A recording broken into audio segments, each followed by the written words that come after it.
ಆತ್ಮ ಪ್ರಯಾಣ. ಪ್ರತಿ ಜೀವಿಯೂ ಒಂದು ಆತ್ಮಸ್ವರೂಪ. ಅದು ಒಂದು ಗುಂಪಿನಲ್ಲಿನ ಭಾಗವಾದ ಸಾಮೂಹಿಕ ಆತ್ಮದಂತೆ ಅಥವಾ ಒಂದು ಪ್ರತ್ಯೇಕವಾದ ಆತ್ಮದಂತೆ ಇರುತ್ತದೆ. ವೃಕ್ಷ ಸಾಮ್ರಾಜ್ಯ ಮತ್ತು ಪ್ರಾಣಿ ಸಾಮ್ರಾಜ್ಯಗಳಲ್ಲಿ ಅದು ಗುಂಪು ಆತ್ಮದಂತೆ ಅಥವಾ ಸಾಮೂಹಿಕ ಆತ್ಮದಂತೆ ಇರುತ್ತದೆ. ಮಾನವ ಸಾಮ್ರಾಜ್ಯದಲ್ಲಿ ಪ್ರತ್ಯೇಕವಾದ ಆತ್ಮದಂತೆ ವಿಕಾಸ ಹೊಂದುತ್ತದೆ. ಸೂಕ್ಷ್ಮ, ಕಾರಣ, ಮಹಾಕಾರಣ ಲೋಕಗಳಲ್ಲಿ ಅದು ಪುನಃ ಸಾಮೂಹಿಕ ಚೈತನ್ಯ ಮತ್ತು ವಿಶ್ವಮಯ ಚೈತನ್ಯದಂತೆ ಇರುತ್ತದೆ. ನಾವು ಈ ಎಲ್ಲ ಹಂತಗಳ ಮೂಲಕ ಪಯಣಿಸುತ್ತೇವೆ. ಇದೆಲ್ಲ ಒಂದು ಅದ್ಭುತವಾದ, ಅಂತ್ಯವಿಲ್ಲದ, ಅನಂತವಾದ, ಕೊನೆಯಿಲ್ಲದ ನಿರಂತರ ಪ್ರಯಾಣ.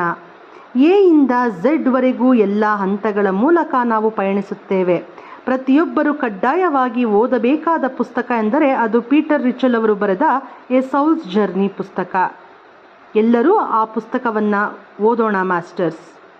ಧನ್ಯವಾದಗಳು.